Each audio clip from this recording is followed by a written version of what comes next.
અમુક એવી ચટણીઓ હોય અને જો એ ખાવા મળી જાય તો પછી પૂછવાનું જ શું.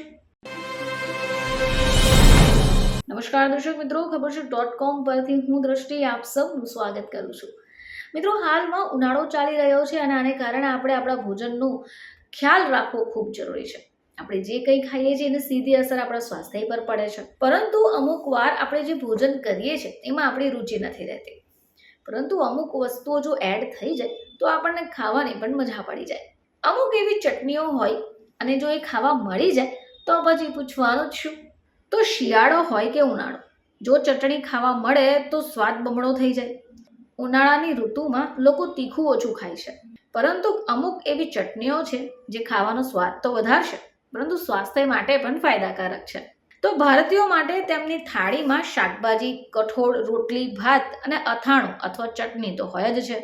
હવે એવામાં લોકોને તેમનો ખોરાક અધૂરો જ લાગે જો ન મળે તો, પરંતુ ઉનાળો આવે તો આવી ચટણીઓને અવોઇડ કરે છે.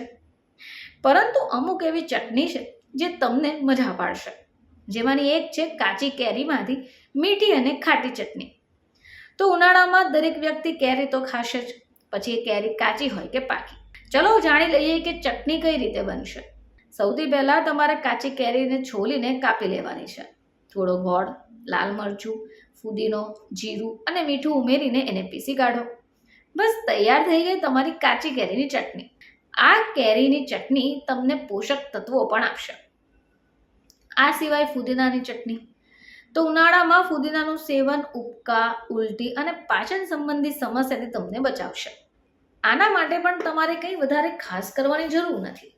ફુદીનાના પાનને અલગ કરી ધોઈ કાઢી એમાં સંચળ, સામાન્ય મીઠું, લીલા મરચાં, જીરું નાખીને મિક્સરમાં પીસી કાઢો.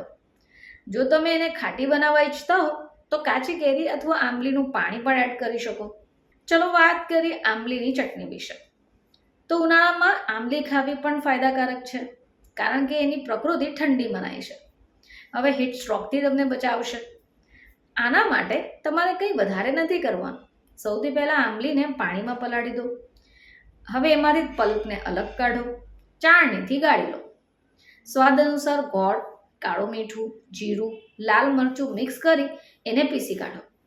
હવે આંબલીના પલ્પમાં આ બધું જ ઉમેરી ઘટ થાય ત્યાં સુધી એને ઉકળવા દો. બાદમાં જીરું અને હિંગનો વઘાર કરી દો. બસ તૈયાર છે તમારી આંબલીની ચટણી. તો મિત્રો, ઉનાળાની આ ગરમીમાં જો તમને ખાવામાં મજા નથી આવી રહી તો તમે આ ચટણીનો ઉપયોગ કરી શકો, જેથી તમારા ખાવાનો સ્વાદ પણ બમણો થશે. ફરીથી તમારી સમક્ષ હાજર થઈશું. ત્યાં સુધી જોતા રહેજો ખબરશું.com.